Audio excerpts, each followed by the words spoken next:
Canto segundo. Los demás dioses y hombres, dueños de carros de guerra, durmieron toda la noche, mas el grato sueño no dominaba a Zeus, que dudaba en su mente cómo honrar a Aquiles y aniquilar a muchos sobre las naves de los aqueos. Y aquí el plan que se le reveló el mejor en su ánimo, enviar sobre el atrida Agamenón al pernicioso ensueño, y dirigiéndose a él le dijo estas aladas palabras: Anda, ve, pernicioso ensueño, a las veloces naves de los aqueos, y entra en la tienda del atrida Agamenón, y declárale todo muy puntualmente como te encargo. Ordénale que arme a los aqueos de menuda cabellera en tropel. Ahora podría conquistar la ciudad de anchas calles de los troyanos, pues los dueños de las olímpicas moradas, los inmortales, ya no discrepan, porque a todos ha doblegado Hera con súplicas, y los duelos se ciernen sobre los troyanos. Así habló, y partió el ensueño a oír este mandato. Con presteza llegó a las veloces naves de los aqueos y marchó sobre el atrida Agamenón. Lo encontró durmiendo en la tienda. El inmortal sueño se difundía alrededor, se detuvo sobre su cabeza, tomando la figura del hijo de Neleo, Néstor, a quien de los ancianos más honraba Agamenón. A él asemejándose, le dirigió la palabra el divino ensueño. Duermes, hijo del belicoso Atreo, domador de caballos. No debe dormir toda la noche el varón que tiene las decisiones, a quien están confiadas las huestes y a cuyo cargo hay tanto. Ahora atiéndeme pronto, pues soy para ti mensajero de Zeus, que aun estando lejos se preocupa mucho por ti y te compadece. Ha ordenado que armes a los aqueos de melenuda cabellera en tropel. Ahora podrías conquistar la ciudad de anchas calles de los troyanos, pues los dueños de las olímpicas moradas, los inmortales, ya no discrepan, porque a todos ha doblegado Hera con súplicas, y los duelos se ciernen sobre los troyanos por obra de Zeus. Guarda esto en tus mientes, y que el olvido no te conquiste cuando el sueño, dulce para las mentes, te suelte. Tras hablar así, se marchó y lo dejó allí mismo, imaginando en su ánimo cosas que no se iban a cumplir. Estaba seguro de conquistar la ciudad de Príamo aquel día. Insensato, no conocía las acciones que Zeus estaba tramando, pues aún iba a causar dolores y gemidos a troyanos y dánaos a lo largo de violentas batallas. Se despertó del sueño. La divina voz aún se difundía alrededor. Se sentó incorporándose, se puso la suave túnica belia y recién fabricada, y alrededor se echó el gran manto. En los lustrosos pies se calzó unas bellas sandalias y se colgó a hombros la espada, tachonada de clavos de plata. Cogió el paterno cetro, siempre inconsumible, y con él fue por las naves de los aqueos de broncíneas túnicas. La diosa Aurora subió al vasto Olimpo para anunciar la luz a Zeus y a los demás inmortales. Él, por su parte, a los heraldos de sonora voz, ordenó convocar a asamblea a los aqueos de melenudas cabelleras. Aquellos fueron pregonándola, y estos se reunieron muy aprisa. Mas antes citó a sesión al consejo de magnánimos ancianos junto a la nestórea nave del rey nacido en Pilo. A estos convocó y les expuso su sagaz plan. Oiganme, amigos, el divino ensueño me ha venido en sueños durante la inmortal noche, sobre todo a Néstor, de casta de Zeus, en aspecto, talla y naturaleza muy de cerca se parecía. Se ha detenido sobre mi cabeza y me ha dirigido estas palabras: Duermes, hijo del belicoso Atreo, domador de caballos. No debe dormir toda la noche el varón que tiene las decisiones, a quien están confiadas las huestes y a cuyo cargo hay tanto. Ahora atiéndeme pronto, pues soy para ti mensajero de Zeus, que aun estando lejos se preocupa mucho por ti y te compadece. Ha ordenado que armes a los aqueos de melenuda cabellera en tropel. Ahora podrías conquistar la ciudad de anchas calles de los troyanos, pues los dueños de las olímpicas moradas, los inmortales, ya no discrepan, porque a todos ha doblegado Hera con súplicas, y los duelos se ciernen sobre los troyanos por obra de Zeus. Guarda esto en tus mientes. Tras hablar así, ha marchado volando y a mí me ha soltado el dulce sueño. Ea, veamos cómo logramos que los hijos de los aqueos se armen. Primero, yo los probaré con palabras, como es debido, y les ordenaré huir con las naves de muchas filas de remeros. Ustedes procuren por separado retenerlos con sus consejos. Tras hablar así, se sentó, y entre ellos se levantó Néstor, que era soberano de la arenosa Pilo. Lleno de buenos sentimientos hacia ellos, tomó la palabra y dijo: Amigos de los argivos, príncipes y caudillos, si algún otro de los aqueos hubiera relatado el sueño, afirmaríamos que es mentira y nos alejaríamos con más razón, mas lo ha visto quien se jacta de ser el mejor de los aqueos. Ea, veamos cómo logramos que los hijos de los aqueos se armen. Tras hablar así, fue el primero en salir del consejo, y se levantaron e hicieron caso el pastor de huestes, los reyes portadores de cetro. Se precipitaron detrás de las huestes, como las tribus de las espesas abejas salen de una hueca roja en permanente procesión, y en multitud revolotean, unas aquí y otras allá. Tan numerosas tribus de guerreros desde las naves y las tiendas, delante de la profunda costa desfilaban en compactas escuadras hacia la asamblea. En medio ardía la fama, mensajera de Zeus, instándolos a acudir, y ellos se reunieron. Estaba alborotada la asamblea, la tierra gemía debajo al sentarse las huestes, y había gran bullicio. 9 heraldos pugnaban a voces por contenerlos, por ver si al fin el clamor detenían y podían escuchar a los reyes, criados por Zeus. A duras penas se sentó la hueste, y enmudecieron en los asientos, poniendo fin al griterío, y el poderoso Agamenón se levantó empuñando el cetro que Hefesto había fabricado con esmero. Hefesto se lo había dado al soberano Zeus Cronión. Por su parte, Zeus se lo había dado al mensajero Argicida.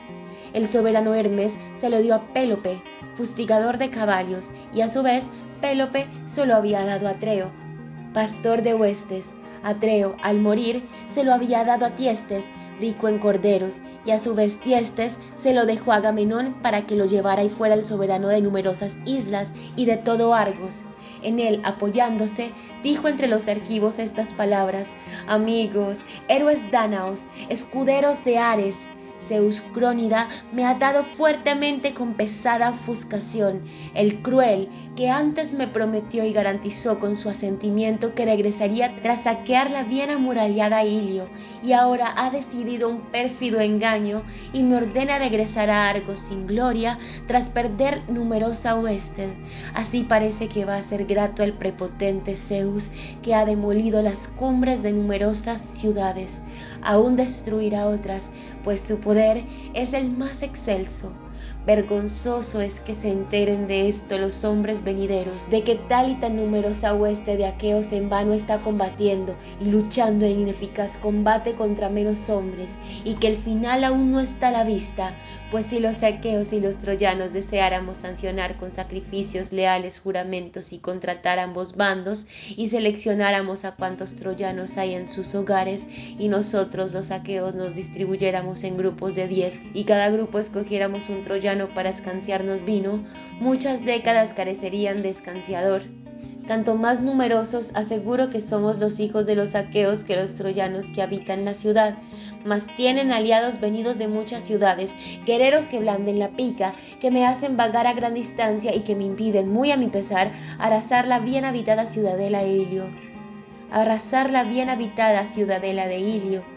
9 son los años del excelso Zeus que han transcurrido, y la madera de las naves está carcomida, y las sogas sueltas. Nuestras esposas e infantiles hijos están sentados en las salas aguardando, y la empresa por la que vinimos aquí se halla incumplida. Mas ea, como yo os voy a decir, hagamos caso todos. Huyamos con las naves a nuestra tierra patria, pues ya no conquistaremos Troya, la de anchas calles. Así habló, y en el pecho se les conmovió el ánimo a todos los de la multitud que no habían asistido al consejo. Se agitó la asamblea como las extensas olas del mar. De pronto, como las extensas olas del mar, del Ponto Icario, como cuando el céfiro al sobrevenir menea la densa mies, soplando pujante por encima, y cae sobre las espigas y las comba, así se agitó toda la asamblea. Entre alaridos se lanzaron a las naves, y bajo sus pies una nube de polvo se iba levantando y ascendiendo. Unos a otros se ordenaban echar mano a las naves y remolcarlas a la límpida mar, y limpiaban los canales.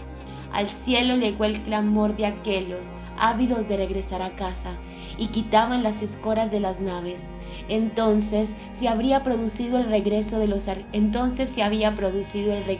argivos contra el destino, si Hera no hubiera dicho a Atenea: ¡ay, vástago de Zeus, portador de la égida, indómita, hacia casa, a su tierra patria, se disponen ya a huir los argivos sobre los anchos lomos del mar, y dejarían como galardón para Príamo y para los troyanos a la argiva Helena, por cuya causa muchos de los aqueos han perecido en Troya, lejos de la tierra patria.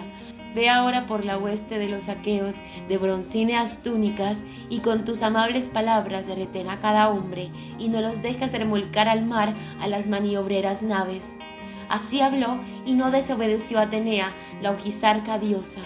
Descendió de las cumbres del Olimpo presurosa, y con presteza llegó a las veloces naves de los aqueos. Encontró enseguida a Ulises, émulo de Zeus en ingenio, parado. No había tocado la negra nave de bellos bancos, pues la tristeza le invadía el ánimo y el corazón. Deteniéndose cerca, le dijo la ojizarca Atenea, la Artíada del linaje de Zeus, Ulises fecundo en ardides, hacia casa, a su tierra patria, se disponen ya a huir cayendo en las naves de muchas filas de remeros, y dejarán como galardón para Príamo y para los troyanos a la argiva Helena, por cuya causa muchos de los aqueos han perecido en Troya, lejos de la tierra patria. Mas ve ahora por la hueste de los aqueos, no cejes todavía, y con tus amables palabras retén a cada hombre, y no los dejes de remolcar al mar las maniobreras naves. Así dijo, y él comprendió que la voz de la diosa había hablado. Echó a correr y tiró la capa, que le recogió Euríbates, el heraldo itacense que le acompañaba. Él, por su parte, yendo al encuentro del atrida Agamenón, recibió su ancestral cetro, siempre inconsumible, y con él fue por las naves de los aqueos de broncíneas túnicas. A cada rey y sobresaliente varón que encontraba, con amables palabras lo retenía, deteniéndose a su lado. «Infeliz, no procede infundirte miedo como a un cobarde, sé tú mismo quien se siente y detenga a las demás huestes, pues aún no sabes con certeza la intención del Atrida. Ahora nos prueba, mas pronto castigará a los hijos de los aqueos. No hemos escuchado todos en el consejo que ha dicho: cuida de que su ira no cause daño a los hijos de los aqueos. Grande es la animosidad de los reyes, criados por Zeus, su honra procede de Zeus, y el providente Zeus lo ama».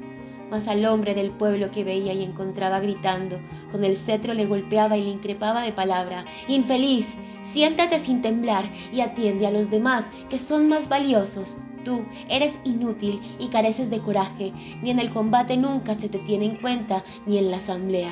De ninguna manera seremos reyes aquí todos los aqueos. No es bueno el caudillaje de muchos, sea uno solo el caudillo, uno solo el rey, a quien ha otorgado el taimado hijo de Crono el cetro y las leyes, para decidir con ellos en el consejo». Así recorrió como caudillo el campamento.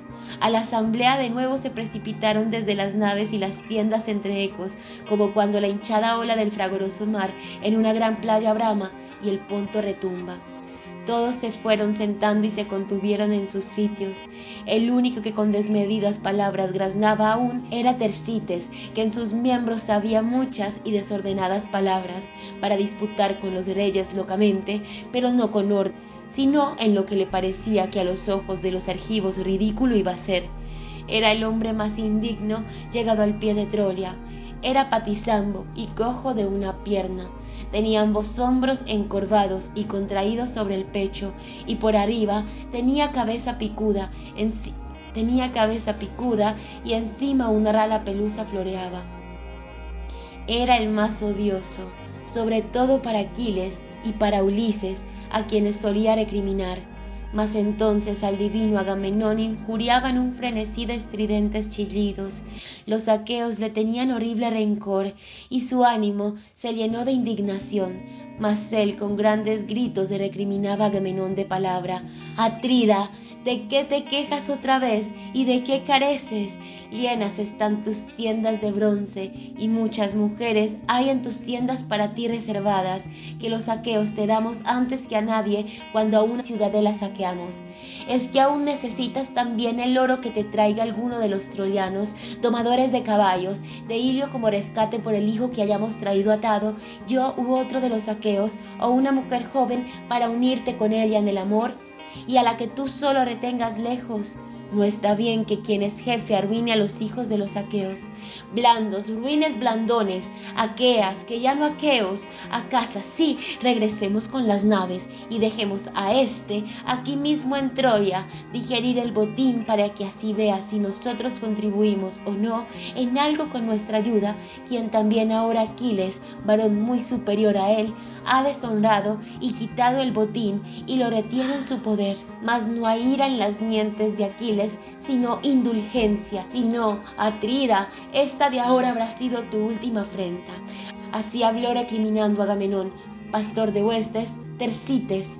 A su lado pronto se plantó el divino Ulises, y mirándolo con torva faz, le amonestó con duras palabras: «Tersites, parlanchín sin juicio, aun siendo sonoro orador, modérate y no pretendas disputar tú solo con los reyes, pues te aseguro que no hay otro mortal más vil que tú de cuantos junto con los atridas vinieron al pie de Ilio. Por eso no deberías poner el nombre de los reyes en la boca, ni proferir injurias, ni acechar la ocasión para regresar. Ni siquiera aún sabemos con certeza cómo acabará esta empresa, si volveremos los hijos de los aqueos con suerte o con desdicha. Por eso ahora el atrida Agamenón, pastor de huestes, injuria sentado, porque muchas cosas le dan los héroes dánaos. Y tú pronuncias mofas en la asamblea, mas te voy a decir algo, y eso también quedará cumplido.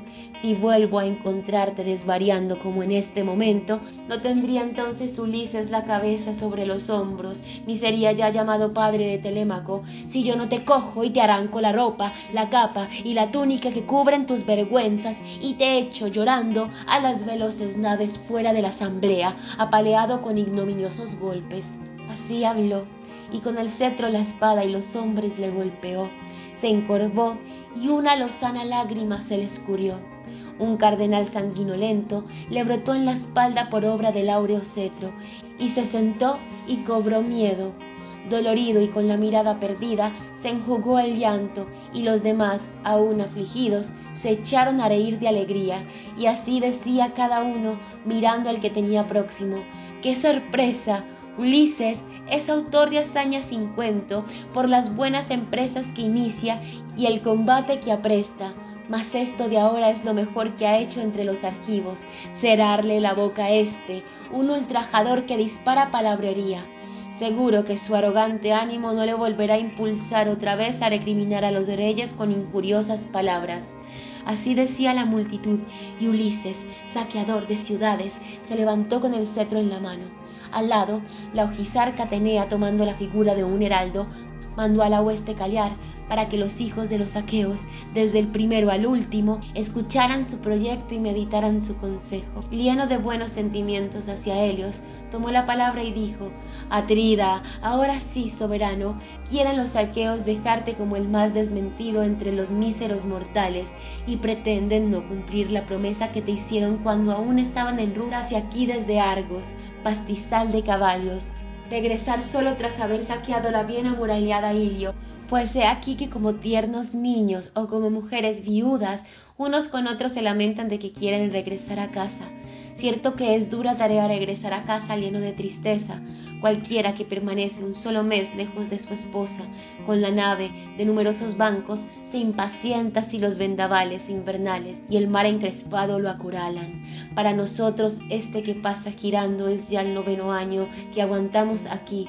Por eso no puedo vituperar a los aqueos por impacientarse junto a las corvas naves, pero aún así es una vergüenza aguantar aquí tanto tiempo y volver de vacío. desafío. Resistan, amigos, y permanezcan un tiempo hasta que sepamos si el vaticinio de Calcante es verídico o no. Lo recordamos bien en nuestras mientes, y de ellos son todos testigos, excepto a quienes las parcas de la muerte llevaron. Parece que fue ayer o anteayer cuando las naves de los aqueos se unieron en Áulide para traer la ruina a Príamo y los troyanos, y nosotros estábamos alrededor del manantial en sacros altares sacrificando en honor de los inmortales cumplidas hecatombes bajo un bello plátano de donde fluía cristalina agua. Entonces apareció un gran portento, una serpiente de lomo rojo intenso, pavorosa, que seguro que el olímpico en persona sacó a la luz y que emergió de debajo del altar y se lanzó al plátano. Allí había unos polveros de gorrión recién nacidos, tiernas criaturas sobre la cimera rama, acurrucados de terror bajo las hojas. Eran 8, y la 9ª era la madre que había tenido a los hijos. Entonces aquella los fue devorando entre sus gorjeos lastimeros, y a la madre, que revoloteaba alrededor de sus hijos llena de pena, con sus anillos la prendió del ala mientras piaba alrededor. Tras devorar a los hijos del gorión y a la propia madre, la hizo muy conspicua al dios que la había hecho aparecer, pues la convirtió en piedra al taimado hijo de Crono, y nosotros, quietos de pie, admirábamos el suceso. Tan graves prodigios interrumpieron las hecatombes de los dioses, Calcante entonces tomó la palabra y pronunció este vaticinio. ¿Por qué se quedan suspensos, aqueos de melenuda cabellera?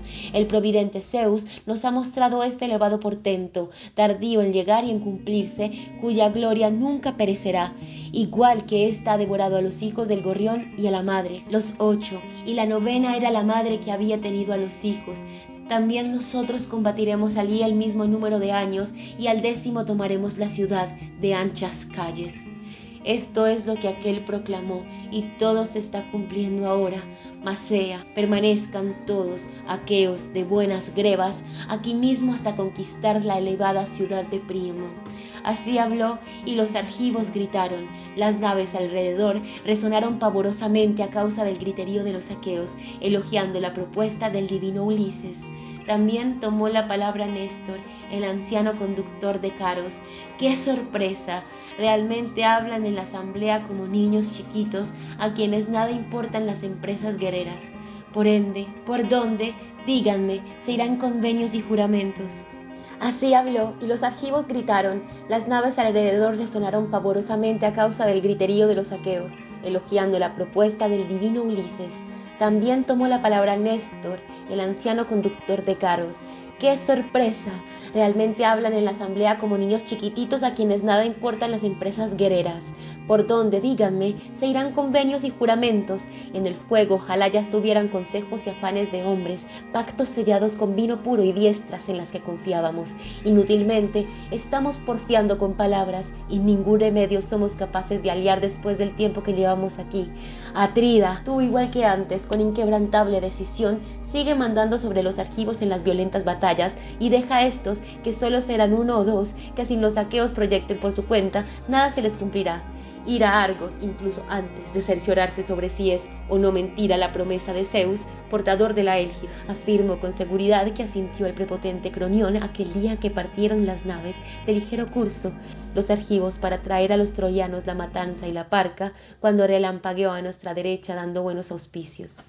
Afirmo con seguridad que asintió el prepotente Cronión aquel día en que partieron en las naves de ligero curso los argivos para traer a los troyanos la matanza y la parca, cuando relampagueó a nuestra derecha dando buenos auspicios.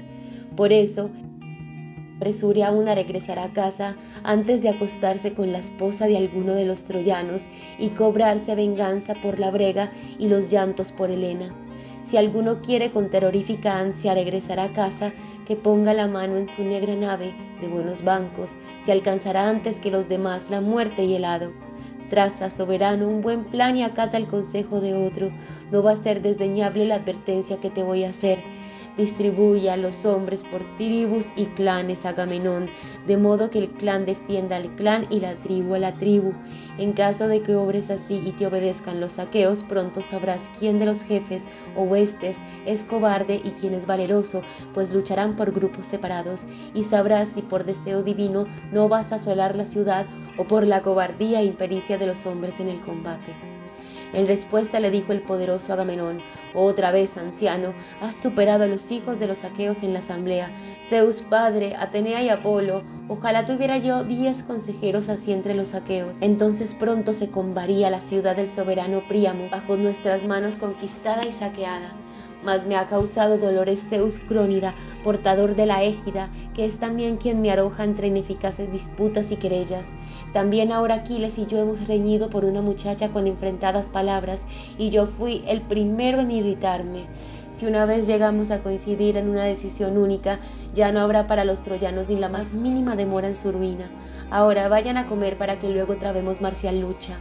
Bien cada uno afile la lanza, bien colóquese el escudo, bien dé cada uno el pienso a los caballos de ligeros cascos, e inspeccione bien los lados del carro con miras al combate, porque todo el día tomaremos como árbitro al abominable Ares, pues no habrá entre tanto ni siquiera el más mínimo descanso, sino la noche, que al llegar separará la furia de los guerreros. Sudará alrededor del pecho el tahalí del broquel, que cubre entero al mortal, y se fatigará la mano de empuñar la pica, y sudará el caballo por el esfuerzo de tirar del pulido carro. Al que yo vea que por su voluntad lejos de la lucha trata de quedarse junto a las corvas naves, no habrá para él medio de librarse de los perros y de las aves de rapiña. Así habló, y los argivos prorrumpieron en gritos, como el oleaje cuando el noto viene y lo encrespa contra un elevado acantilado. Saliente atalaya que nunca dejan en reposo las hinchadas olas que diversos vientos levantan al soplar aquí y allá. Y levantándose, partieron y se dispersaron por las naves. Ahumaron con el fuego las tiendas y tomaron la comida. Cada uno hizo un sacrificio a uno de los sempiternos dioses, implorando huir de la muerte y del fragor del Ares. Por su parte, Agamenón, soberano de hombres, sacrificó un buey pingüe cinqueño en honor del prepotente Cronión, e invitó a los ancianos paladines del bando panaqueo, a Néstor ante todo y al soberano Idomeneo, y luego a los 2 ayantes y al hijo de Tideo, y en sexto lugar a Ulises, émulo de Zeus en ingenio. Por su cuenta fue Menelao, valeroso en el grito de guerra, pues sabía en su ánimo que apremiado estaba su hermano.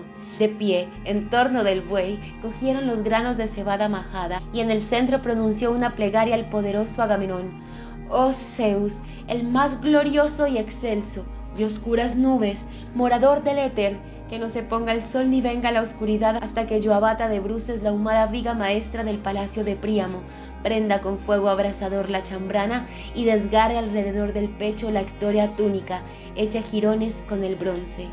Y que muchos compañeros a su alrededor de bruces en el polvo muerdan con sus dientes la tierra».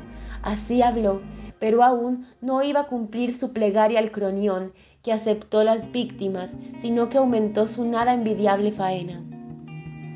Tras hacer la súplica y espolvorear los granos de cebada majada, echaron atrás las cabezas de las víctimas y las degollaron y desollaron.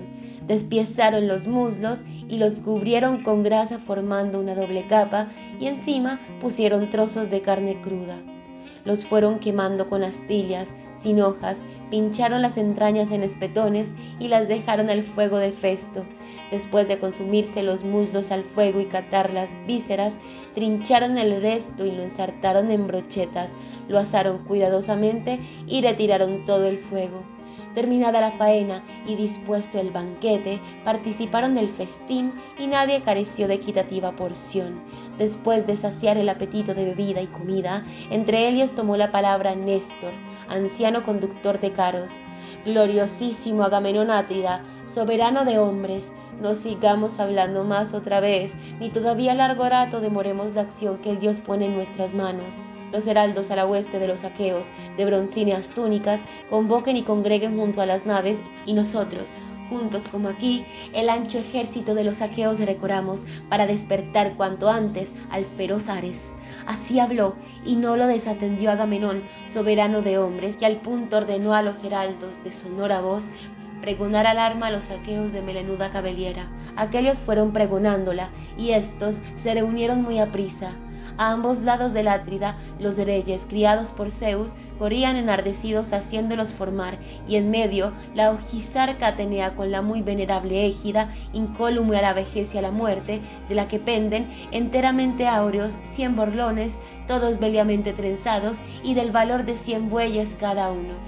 Con él atravesó presurosa la hueste de los aqueos, instándolos a marchar, e infundió a cada uno brío en el corazón, para combatir y luchar con denuedo. Enseguida el combate les resultó más dulce que regresar en las huecas naves a la querida tierra patria. Igual que el voraz fuego abraza un indescriptible bosque en las cimas de un monte, y desde lejos brilla la claridad, así desde el portentoso bronce de los que iban en marcha el luminoso fulgor ascendió por el éter y llegó al cielo. Como las numerosas razas de las volátiles aves, gansos o grullas o cisnes, de luengos cuellos, en la asiática pradera a los lados de los cauces del Caistro, revolotean acá y allá galiardas con sus alas, posándose más adelante. Entre gritos y el prado se llena de algarabía, tan numerosas eran las tribus de los que desde naves y tiendas afluían a la llanura escamandría, y por debajo la tierra pavorosamente resonaba bajo los pasos de los guerreros y los caballos. Se detuvieron en la florida pradera escamandria, incontables como las hojas y flores que nacen en primavera. Igual que las bandadas numerosas de espesas moscas que vagan con errantes giros por el pastoril establo en la estación primaveral, cuando las cántaras resuman de leche, tantos aqueos de melenuda cabellera frente a los troyanos fueron apostando en el llano, ávidos de hacerles añico. Como los cabreros a los alados de rebaños de cabras disgregan fácilmente de los ajenos al mezclarse en el pasto, así los jefes los ordenaban en grupos separados aquí y allá para ir a la batalla, y en medio el poderoso Agamenón, con los ojos y la cabeza como Zeus, que se deleita con el rayo, con la cintura como Ares y con el pecho como Posidón. Igual que en la vacada el buey más sobresaliente de todos, el toro, se destaca entre las vacas reunidas a su alrededor. Así volvió Zeus al Atrida aquel día, destacado entre todos y sobresaliente entre tantos héroes. Díganme ahora, musas, dueñas de olímpicas moradas, pues ustedes son diosas, están presentes y saben todo, mientras que nosotros solo oímos la fama y no sabemos nada, ¿quiénes eran los príncipes y los caudillos de los dánaos? El grueso de las tropas yo no podría numerarlo sin nombrarlo, ni aunque tuviera 10 lenguas y 10 bocas, voz inquebrantable y un broncíneo corazón en mi interior. Si las olímpicas musas de Zeus, portador de la égida, hijas, no recordaran a cuántos llegaron al pie del Ilio, pero sí nombraré a los jefes y la totalidad de las naves. Al frente de los beocios iban Penéleo y Leito y Arcesilao, Protoenor y Clonio, y los que administraban Iria y la pedregosa Áulide, Esceno, Escolo y Eteono, de numerosas lomas, Tespea, Grega y la espaciosa Micaelso, los que regían las cercanías de Arma, Ilesio y Eritras, y los que poseían Eleone, y también Hila y Peteón, Ocálea y Medeón, bien edificada fortaleza, Copas, Eutresis y Tisba de numerosas palomas, y los que Coronea y la herbosa Aliarto, y los que poseían Platea, y los que administraban Glisante, y los que poseían Hipotebas, bien edificada fortaleza, y la sacra Onquesto, espléndido bosque posidonio, y los que poseían Arne, de muchos racimos, y los que Midea, la muy divina Nisa, y la fronteriza Antedón. De estos habían ido 50 naves, y en cada una habían montado 120 jóvenes beocios, y los que habitaban Aspledón y Orcómeno Mineo, al frente de quienes iban Ascálafo y Yálmeno, hijos de Ares, a quienes había dado a luz Astíoque en casa de Actor Asida. La pudorosa doncella había subido al piso superior, y el violento Ares se acostó a su lado en secreto. A estos 30 huecas naves le seguían en fila. Al frente de los focidios iban Esquedio y Epístrofo, hijos del magnánimo Ífito Naubólida, que poseían Cipariso y la pedregosa Pitón, la muy divina Crisa, Dáulide y Panópeo, y los que regían las cercanías de Anemorea y Yámpolis, y los que moraban junto al río Cefiso de la casta de Zeus, y los que poseían Lilea sobre los manantiales de Cefiso. A estos acompañaban 40 negras naves. Se afanaban en ordenar las filas de los focidios y se armaban a la izquierda a continuación de los beocios. Sobre los locrios mandaba el rápido Ayante, hijo de Oileo, que era más bajo y no tan alto como Ayante Telamonio, sino mucho más menudo. Era pequeño y tenía coraza de lino, pero descollaba con la pica sobre panelenos y aqueos, y sobre los que administraban Sino, Opunte y Calíaro, Besa, Escarfa y Lamenaugías, Tarfa y Tronio, a ambos lados de los cauces del Boagrio. A este acompañaban 40 negras naves de los locrios que habitan frente a la sacra Eubea, y los que poseían Eubea, los abantes, que respiraban furia, Calcis, Eretría e Istria, de numerosos racimos, la marítima Cerinto y la escarpada ciudadela de Dio, y los que poseían Caristo y los que moraban en Estira, sobre quienes mandaba el Éfenor, retoño de Ares el Calcodontíada, jefe de los magnánimos abantes. Le acompañaban los veloces abantes, melenudos solo por detrás, lanceros ávidos de romper con sus enarbolados astas de fresno a las corazas en torno del pecho de los enemigos. A este 40 negras naves acompañaban, y los que poseían Atenas, bien edificada fortaleza, el pueblo de magnánimo Erecteo, a quien en otro tiempo Atenea, hija de Zeus, había criado tras darle a luz la feraz tierra y había instalado en Atenas, en su opíparo templo. Allí se la propician con toros y carneros muchachos de los atenienses a la vuelta de cada año. Sobre estos mandaba el hijo de Peteo, Menesteo. No había nacido aún el terrestre que compitiese con él en ordenar caballos y guerreros, portadores de broquel. Néstor era su único rival, pues tenía más edad que él. A este 50 naves negras acompañaban. Ayante había traído de Salamina 12 naves y las siguió y apostó donde estaban los batallones atenienses, y los que poseían Argos y la amurallada Tirinte, Hermíone y Asina, asentadas en una profunda arada, Trecen, Ellones y Epidauro, rica en viñedos, y los jóvenes aqueos que poseían Egina y Mastete. Sobre estos mandaba Diomedes, valeroso en el grito de guerra, y Esténelo, hijo querido del muy ilustre Capaneo. Iba con ellos el tercero Euríolo, mortal igual a un dios, hijo de Mesisteo, el soberano Talayónida. Al frente de todos iba Diomedes, valeroso en el grito de guerra. A estos 80 negras naves acompañaban, y los que poseían Micenas, bien edificada fortaleza, la opulenta Corinto y la bien edificada Cleonas, y administraban Ornías y la Mena Aretírea y Sicón, donde al principio Adrasto había reinado, y los que Hiperesía y la escarpada Gonoesa y Pelene poseían, y administraban los contornos de Egio, y en todo Egíalo, y a los alrededores de la espaciosa Hélica. De sus 100 naves era jefe el poderoso Agamenón Atrida. A este con mucho las más numerosas y mejores huestes acompañaban. Se había revestido de segador bronce y destacaba entre todos los héroes, henchido de orgullo porque era el mejor y el que más tropas había llevado. Y los que poseían la cóncava Lacedemonia, llena de golfos, Faris, Esparta y Mesa, de numerosas palomas, y administraban Brisías y Lamenaugías. Y los que poseían la cóncava Lacedemonia, llena de golfos, Faris, Esparta y Mesa, de numerosas palomas, y administraban Brisías y Lamenaugías. Y los que poseían Amiclas y Helos, marítima ciudadela, y los que poseían La y administraban los contornos de Étilo. Los mandaba su hermano Menelao, valeroso en el grito de guerra, y a sus 60 naves. Se armaban con sus corazas aparte. Fiado en sus vivos deseos, el propio Menelao iba con ellos, instándolos al combate, pues era quien más ansiaba en el ánimo cobrarse venganza de la brega y de los llantos por Helena.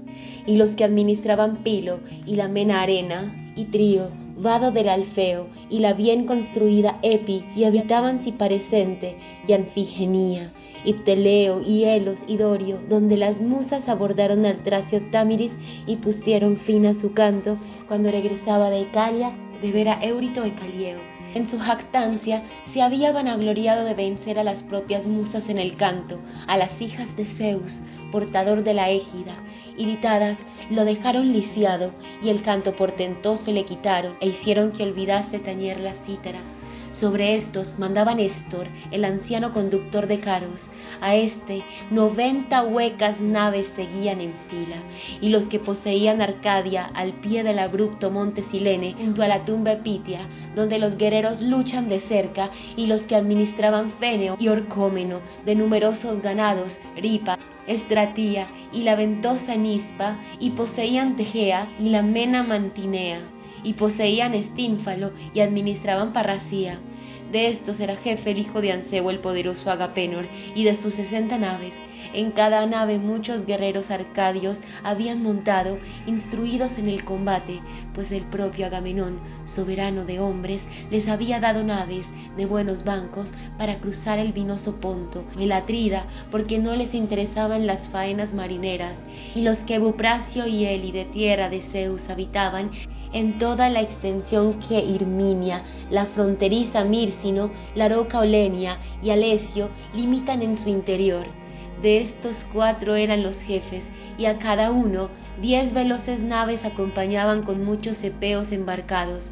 Al frente de estos iban Anfímaco y Talpio, hijos de Cteato aquel y de Eurito este, y nietos de Actorión. De otros era jefe el esforzado Diores Amarincida, y del cuarto grupo el jefe era Deiforme Polixino, hijo del soberano Agástenes Augellada, y los que de Duliquio y de las sagradas islas Equina, que están situadas frente a la costa de Élide. Al frente de estos iba Megete, el émulo de Ares, el Fílida, al que habían engendrado el cochero Fileo, caro a Zeus, que había migrado a Duliquio enemistado con su padre. A 40 negras naves acompañaban. A su vez, Ulises conducía a los magnánimos elafenios, que poseían Ítaca y Nérito, de sacudido follaje, y administraban Crosilea y la áspera Egílipe, a los que poseían Zacinto y administraban los contornos de Samo, y a los que poseían el continente y regían la costa de enfrente. De estos era jefe Ulises, émulo de Zeus en ingenio. A 12 naves de mejillas de Bermellón acompañaban. Toante, hijo de Andremón, iba al frente de los etolios, que administraban Pleurón, Oleno y también Pilene, la marítima Cálcide y la rocosa Calidón, pues ya no existían los magnánimos hijos de Neo, ni tampoco y el rubio Meleagro había muerto. Aquel tenía encomendado el poder soberano de los etolios. 40 negras naves le acompañaban. Idomeneo, insigne por su lanza, mandaba en los cretenses, que poseían Gnoso y la murallada Gortina. Licto, Mileto y Licasto, de un color blanco brillante, Festo y Ritio, populosas ciudades, y los demás que administraban Creta, tierra de 100 ciudades. Al frente de estos iba Idomeneo, insigne por su lanza, y también Meriones, émulo del homicida Nialio. A estos 80 negras naves acompañaban. Tlepolemo, el noble y alto Heraclida, había conducido de Rodas 9 naves de orgullosos rodios, que administraban Rodas ordenados en 3 grupos distintos: Lindo, Yáliso y Camiro, de un color blanco brillante. Al frente de estos iba Tlepólemo, insigne por su lanza, a quien dio a luz Astioquía por obra del pujante Hércules. La había traído Hércules de Éfira, de orillas del río Seleente, tras saquear numerosas ciudades de mozos criados por Zeus. Tlepólemo, después de criarse en el bien claveteado palacio, mató al querido tío materno de su padre, que ya estaba envejeciendo, al Iximinio, retoño de Ares. Enseguida construyó naves y, tras reunir numerosa hueste, partió fugitivo por el Ponto. Lo habían amenazado los demás hijos y los nietos del pujante Hércules. Llegó en su peregrinar a Rodas, tras sufrir penalidades, e instalaron su casa divididos en 3 tribus, y se ganaron el amor de Zeus, que de dioses y de hombres es soberano, y sobre ellos portentosa opulencia derramó el Cronión. Nireo había traído de Cime 3 naves bien equilibradas. Nireo, el hijo de Aglaya y del soberano Cáropo. Nireo, el hombre más bello de los legados a pie de Ilio, más que los demás dánaos, excepto el intachable Pélida. Pero era escasa y poco numerosa la hueste que le acompañaba, y los que dominaban Nísiros, Crápatos, Casos y Cos, ciudad de Eurípilo y las islas Calidnas. Al frente de ellos iban Fidipo y Antifo, hijos los dos de Tésalo, el soberano Heraclida. A estos 30 huecas naves seguían en fila. A continuación, cuantos habitaban el Argos Pelágico, los que administraban Álope y Trequine, los que poseían Tía y Hélade, de bellas mujeres, se llamaban Mirmínodes, Helenes y Aqueos. De sus 50 naves era jefe Aquiles, pero no pensaban en el entristecedor combate, pues no había quien se pusiera al frente de sus filas. Le hacía en las naves el divino Aquiles, de pies protectores, irritado por causa de la joven Briseida, de hermosos cabellos, que había arrebatado para sí del Lirneso, tras muchas fatigas por saquear completamente el Lirneso y las murallas de Teba. Había derribado a Minete y a Pístrofo, aguerridos lanceros, hijos de Veno, el soberano Selepíada. Por Elia yacía afligido, pero pronto iba a levantarse, y los que poseían Fílace y la florida Píraso, sagrado predio de Meter Eitón, madre de ganados, y la marítima Antrón y Pteleo sobre un herboso lecho. Al frente de esto había estado el marcial Protesilao en vida, mas entonces ya lo tenía en su seno la negra tierra. Su esposa se había quedado en Fílace con las mejillas arañadas y una casa medio a acabar. Un guerrero dárdano lo había matado el primerísimo de todos los aqueos al saltar de la nave. Mas no estaban sin jefe, aunque añoraban al que lo había sido. Los había colocado en orden Podacres, retoño de Ares, hijo de Ificlo, Filácida, rico en ganados, hermano carnal del magnánimo Protesilao, el más joven en edad de ambos, pues el mayor y más valeroso había sido el marcial héroe Protesilao, pero las huestes no carecían de jefe, aunque añoraban el valor de aquel. A 40 negras naves acompañaban, y los que regían feras al borde de la laguna Bebeide, Beba, Gláfiras y la bien edificada Yolco. De sus 11 naves era jefe el querido hijo de Admeto, Eumelo, al que para Admeto alumbró la divina entre las mujeres, Alcestis, la primera en belleza de las hijas de Pelias. También los que administraban Metona y Taumacia y poseían Melibea y la áspera Olisón. De estos era jefe Filoctetes, diestro con el arco, y de sus 7 naves, como remeros en cada una 50 habían embarcado, diestros en el arco para luchar con vigor. Pero aquel yacía padeciendo agudos dolores en la isla muy divina de Lemnos, donde los hijos de los aqueos lo dejaron en penoso estado por la cruel herida de una maldita culebra. Allí yacía afligido, pero pronto se iban a acordar del soberano Filoctetes los argivos junto a las naves. Parasida el Lirneso, tras muchas fatigas por saquear completamente el Lirneso y las murallas de Teba, había derribado a Minete y a Pístrofo, aguerridos lanceros, hijos de Veno, el soberano Selepíada. Por Elia yacía afligido, pero pronto iba a levantarse, y los que poseían Fílace y la florida Píraso, sagrado predio de Demeter, Eitón, madre de ganados, y la marítima Antrón y Pteleo sobre un herboso lecho. Al frente de estos había estado el marcial Protesilao en vida, mas entonces ya lo tenía en su seno la negra tierra. Su esposa se había quedado en Fílace con las mejillas arañadas y una casa medio a acabar. Un guerrero dárdano lo había matado el primerísimo de todos los aqueos al saltar de la nave, mas no estaban sin jefe, aunque añoraban al que lo había sido. Los había colocado en orden Podacres, retoño de Ares, hijo de Ificlo Filácida, rico en ganados, hermano carnal del magnánimo Protesilao, el más joven en edad de ambos, pues el mayor y más valeroso había sido el marcial héroe Protesilao. Pero las huestes no carecían de jefe, aunque añoraban el valor de aquel. A 40 negras naves acompañaban, y los que regían feras al borde de la laguna Bebeide, Beba, Gláfiras y la bien edificada Iolco. De sus 11 naves era jefe el querido hijo de Admeto, Eumelo, al que para Admeto alumbró la divina entre las mujeres, Alcestis, la primera en belleza de las hijas de Pelias. También los que administraban Metona y Taumacia y poseían Melibea y la áspera Olizón. De estos era jefe Filoctetes, diestro con el arco, y de sus 7 naves. Como remeros en cada una 50 habían embarcado, diestros en el arco para luchar con vigor. Pero aquel yacía padeciendo agudos dolores en la isla muy divina de Lemnos, donde los hijos de los aqueos lo dejaron en penoso estado por la cruel herida de una maldita culebra. Allí yacía afligido, pero pronto se iban a acordar del soberano Filoctetes los argivos junto a las naves. Tampoco estaban sin jefe, aunque añoraban al que lo había sido. Los había colocado en orden Medonte, hijo bastardo de Oileo, a quien dio a luz la arena por obra de Oileo, saqueador de ciudades, los que poseían Trica e Itome, llena de macizos rocosos, y los que poseían Ecalia, ciudad de Eurito Ecalieo. Al frente de estos iban 2 hijos de Aslepio, excelentes médicos, Podalirio y Macaón.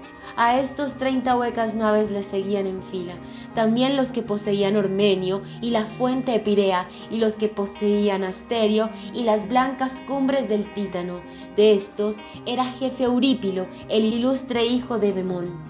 A este 40 negras naves acompañaban, también los que poseían Argisa y administraban Girtona, Horta, Elona y la blanca ciudad de Olosón. Al frente de estos iba el combativo Polipetes, hijo de Piritoo, a quien había engendrado el inmortal Zeus. Por obra de Piritoo lo había dado a luz la ilustre Hipodamía aquel día en que se cobró venganza de los hirsutos monstruos, a quienes expulsó del Pelio e hizo vecinos de los Etiquios. Pero no iba solo, sino con Leonteo, retoño de Ares, el hijo del soberbio Coronos Eneida. A estos 40 negras naves acompañaban. Guneo había llevado de Sifo 22 naves, le acompañaban los Eniaes y los combativos Perebos, que habían instalado sus casas en torno de la desapacible Dodona, y los que regían las labores a los lados del amable Titareso, que vierte al Peneo su bella corriente de agua, pero no se mezcla con la del Peneo de argénteos remolinos, sino que fluye por encima de él como si fuera aceite, pues es un brazo de la Estige, el agua del temible juramento. De los magnetes era jefe Protoo, hijo de Tentredón, y alrededor del Peneo y del Pelio, de sacudido follaje, moraban. Al frente de estos iba el veloz Protoo. A este 40 negras naves acompañaban. Estos eran los príncipes y caudillos de los dánaos. Ahora dime, Musa, ¿quién era el mejor de los hombres y caballos que acompañaban a los atridas? Las mejores yeguas eran con mucho las del Ferecíada que Eumelo conducía. Eran de pies ligeros como aves, de idéntico pelaje y edad, y de igual plomada en todo el lomo. Las había criado en Perea Apolo, el de Argenteo Alco, ambas hembras portadoras de la huida de Ares. De los guerreros, el mejor con mucho era Yante Telamonio mientras duró la cólera de Aquiles. Este era muy superior, así como los caballos que llevaban al intachable Pélida, pero en las corvas naves surcadoras del Ponto yacía dando pábulo a su cólera contra Agamenón de huestes el Atrida. Junto al rompiente del mar, sus huestes se recreaban lanzando discos y astas con correa o disparando sus arcos. Los caballos, cada uno junto a su carro, estaban rozando el loto y el palustre apio quietos. Yacían los bien ensamblados carros de los soberanos en las tiendas, y ellos, añorantes de su jefe, caro a Ares, iban y venían aquí y allá por el campamento sin luchar. Iban como si toda la tierra fuera pasto de fuego. El suelo gemía como por obra de Zeus, que se deleita con el rayo, cuando airado fustiga la tierra a ambos lados de Tifoeo, entre los árimos, donde dicen que está el cúbil de Tifoeo. Así la tierra elevaba sordos gemidos bajo sus pies, a medida que avanzaban y cruzaban con gran ligereza la llanura. Ante los troyanos llegó Iris, de pies raudos como el viento, para anunciar de Zeus, portador de la égida, la dolorosa dolorosa noticia. Estaban celebrando una asamblea ante las puertas de Príamo, todos reunidos, tanto jóvenes como ancianos, y deteniéndose cerca, les habló Iris, la de los pies ligeros. Había tomado la voz de Polites, hijo de Príamo, que fiado en su velocidad se apostaba como vigía de los troyanos sobre la cúspide de la tumba del anciano Escíetes, acechando cada vez que los aqueos partían de las naves. Tomando su figura, dijo a Príamo Iris, la de los pies ligeros: anciano, siempre te son gratos los discursos sin fin como en época de paz, mas una guerra insondable se ha suscitado. He entrado en muchísimas batallas de guerreros, pero nunca hasta ahora he visto hueste tal y tan numerosa como hojas o granos de arena en gran cantidad avanzan por la llanura hacia la ciudad dispuestos a luchar. Héctor, a ti en particular te lo encargo, actúa de este modo, ya que numerosos son los aliados en la gran ciudad de Príamo y distintas sus lenguas por proceder de variados sitios, que cada uno dé la señal a aquellos de los que es jefe y coloque en orden y se ponga al frente de sus conciudadanos. Así habló, y Héctor no ignoró que eran palabras de la diosa, y al punto dio fin a la asamblea. Se precipitaron a las armas, todas las puertas se abrieron y se lanzó fuera la hueste de infantes y de cocheros, y se suscitó un enorme estruendo. Hay delante de la ciudad una escarpada colina, aislada en la llanura y accesible en todo su contorno, a la que los hombres llaman Batiea, y los inmortales tumba de Mirina, la de ágiles brincos. Allí fue donde entonces troyanos y aliados formaron en grupos. Mandaba a los troyanos el alto Héctor de tremolante penacho, Priámida. Junto con él la mayor parte y las mejores huestes se fueron equipando, ávidas de cargar con las picas. De los Dardanios era jefe Eneas, el noble hijo de Anquises, a quien por obra de Anquises alumbró Afrodita, de casta de Zeus, la diosa que había yacido con un mortal en las lomas del Ida.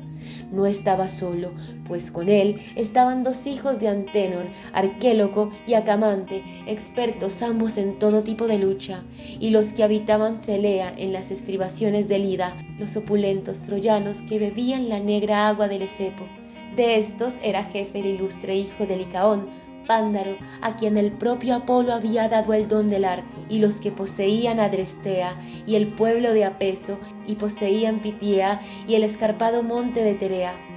De estos eran jefes Adresto y Anfio, de corazón de lino, hijos los dos de Mérope Percosio, que mejor que todos conocía las artes adivinatorias y había prohibido a sus hijos marchar al exterminador combate. Pero ninguno de los dos le hizo caso, pues las parcas de la negra muerte los guiaban, y los que administraban Percote y Pracio y poseían Cesto, Abido y la límpida Arisba. De estos era jefe el Hirtácida Acio, comandante de hombres, Acio Hirtácida, al que Arisba habían llevado caballos fogosos y corpulentos de orillas del río Seleente. Hipotoo guiaba las tribus de Pelasgos, famosos por la pica, que habitaban Larisa, de fértiles glebas. De estos eran jefes Hipótoo y Pileo, retoño de Aresca, hijos los dos del Pelasgo Leto Teutámida. Acamante y el héroe Piroo conducían a los tracios a cuanto limita el Helesponto de enormes corrientes. Eufemo era el jefe de los Cícones, aguerridos lanceros, el hijo de Treceno Céada, criado por Zeus. Pirecmes conducía a los peonios de corvos arcos, desde lejos, de Amidón, de orillas del Axio, de ancho caudal, el Axio que expande el agua más bella por la tierra. El velludo corazón de Pilémenes mandaba a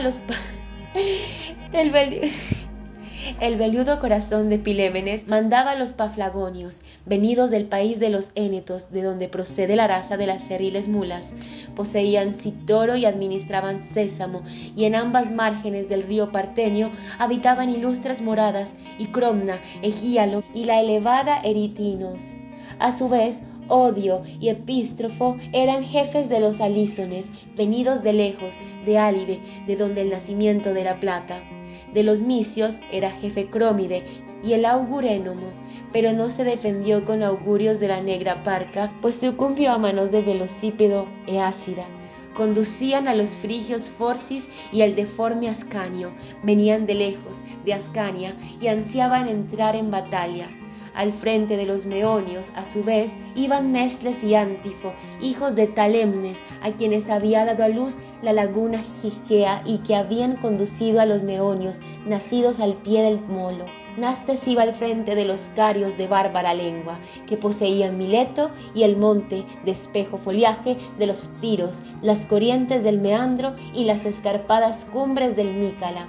Al frente de estos iban Anfímaco y Nastes y Anfímaco, ilustres hijos de Nomión. El primero iba al combate cubierto de oro como una muchacha, insensato, en absoluto le libró eso de la luctuosa ruina, pues sucumbió a manos del velocípedo ácida en el río, y el oro se lo llevó el belicoso Aquiles. Sarpedón era jefe de los licios, y el intachable Glauco. Venían de lejos, de Licia, de orillas del turbulento Janto.